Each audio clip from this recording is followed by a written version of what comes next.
وہ ایک بچہ آیا نا اپنی ماں کے لیے لباس لینے کے لیے، اور پہلے وہ گیا اپنے چچا کے پاس.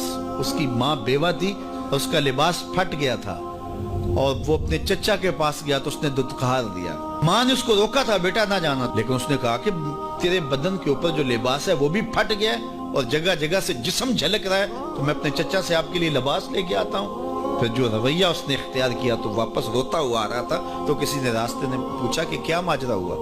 اس نے کہا چچا کے پاس گیا تھا ماں کے لیے لباس لینے، اس نے دلا کے بھیج دیا. اللہ اکبر.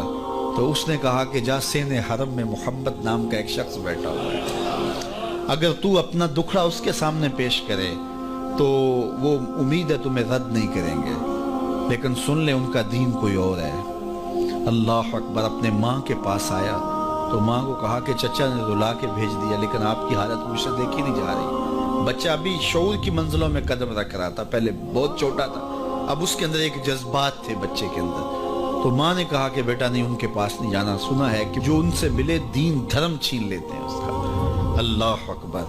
تو حضور علیہ الصلوۃ والسلام کے پاس جانے سے ماں روکنے لگی، لیکن بچے نے کہا کہ امی میں پکا رہوں گا، بتوں کا وفادار رہوں گا، تم اس ٹینشن کو، اس پریشانی کو چھوڑ دو. اور حضور کی خدمت میں حاضر ہوا. حضور صحن حرم میں چادر اوڑے بیٹھے ہوئے تھے، اور جا کے کہنے لگا میں پہلے بات آپ سے کر لیتا ہوں، آپ کا دین میں نے قبول نہیں کرنا. حضور مسکرا کے بولے بیٹا بتاؤ کس لیے آئے ہو؟ کہا میری ماں بے لباس ہے، میں آپ سے لباس لینے آیا ہوں. حضور نے چادر رحمت اتار کے اس کے کندھوں پہ ڈالی. اللہ اکبر. وہ واپس آ گیا اور ماں پر حضور کی چادر اڑائی. اللہ اکبر. اور ماں نے کہا کہ بیٹے اس نے اپنا دین تو نہیں تجھے دیا؟ کہا نہ، میں نے پہلے کہہ دیا تھا تیرے دین نہیں مانوں گا. ماں کہنے لگی پتر اس کا دین ماننا چاہیے، یہ جس نے رحمت کی چادر ہمارے سر پہ تار دی. اللہ اکبر. تیری تک کے ادامہ میں مرید ہو گئے. اس بوڑھی عورت کا قصہ بھی آپ نہیں بھول سکتے، جو گھر کا سامان باندھ کے اپنے دروازے پہ بیٹھی ہوئی تھی، اور اس نے سنا تھا مکے میں ایک جادوگر آیا ہے جسے ملتا ہے اس کا دین چھین لیتا ہے. کہیں ایسا نہ ہو کہ کہیں اس سے ملاقات ہو جائے اور وہ دین ہی میرا چھین لے، مجھے شہر چھوڑ دینا چاہیے. گھر کے تھڑے کے اوپر سامان باندھ کے بیٹھی ہے. حضور بھی گزرے، اس نے دیکھا تو کہا بھتیجے یہ سامان میرے سر پہ رکھ دے. حضور نے سامان اٹھایا، دیکھا تو بوجھل تھا، وزنی تھا، اور بڑھیا کو دیکھا تو کمزور تھی. تو کہا کہ بڑھیا اگر چاہو تو جہاں چاہتی ہو، میں خود نہ چھوڑا. اس نے کہا اس سے بڑی مہربانی کیا ہوگی؟ حضور نے سامان اٹھایا ہوا ہے اور بڑھیا سے باتیں بھی کرتے جا رہے ہیں. تو بڑھیا کو کہا کیوں جا رہی ہے؟ اس نے کہا کہ سنا ہے یہاں ایک جادوگر ہے جو لوگوں کا دھرم لوٹ لیتا ہے، لوگوں کا دین لوٹ لیتا ہے. میں نے ساری زندگی بتوں سے وفا کی، میرے آباء و اجداد نے بتوں سے وفا کی ہے، میں چاہتی ہوں دین اجداد ہاتھ سے چھوٹ نہ جائے، آخر اس شہر میں رہتی ہوں کہیں مل نہ جائے. خیر حضور نے کچھ نہیں کہا، اس کا سامان نہیں پھینک دیا کہ ٹھیک ہے تم پھر جاؤ. سامان اس کا اٹھایا اور جہاں تک اس نے جانا تھا سامان پہنچایا.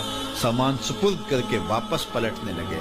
تو اس نے کہا بچے اپنا نام تو بتا دے، لوگ کہیں گے کہ مکہ چھوڑ آئی ہو تو بتاؤں گی ایک جادوگر کے دکھ سے چھوڑ آئی ہوں. تو وہ کتنا برا بھلا کہیں گے شہر مکہ کو کہ جس مکہ سے لوگ نقل مکانی کرنے پہ مجبور ہو گئے. تو میں انہیں یہ بھی بتاؤں گی کہ جس مکے میں جادوگر رہتا ہے اتنا اچھا نوجوان بھی رہتا ہے، تو تیرا نام لیا کروں گی، تیرے قصیدے پڑھا کروں گی. تو حضور علیہ السلام مسکرا پڑے، کہا بڑھیا جس جادوگر سے بھاگ کے آئی ہے وہ تیرے سامنے کھڑا ہے. اس نے کہا سچ سے آپ ہی محمد ہیں؟ حضور نے فرمایا نام میرا یہی ہے. تو اس نے کہا پھر آپ کا جادو میرے پہ چل گیا ہے. اللہ اکبر. تیری تک کے ادامہ میں مرید ہو گئی. لوگوں کی خدمت کریں، بوڑھوں کے کام آئیں، دکھیوں کے کام آئیں، مصیبت زدہ کے کام آئیں.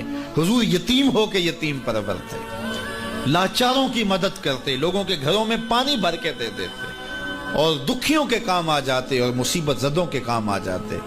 تو حضور سے پیار کرنے والوں، امت میں آپس میں حسد نہ پھیلاؤ، بغض نہ کرو، نفرتوں کے پہاڑ کھڑے نہ کرو، ایک دوسرے سے پیار کرو، جڑو، امت وحدہ بنے، اور اپنے ماحول کو، اپنی معاشرت کو ایک خوبصورت معاشرت کا رنگ دو، اور اپنی زندگی کو حضور کے نام کر دو.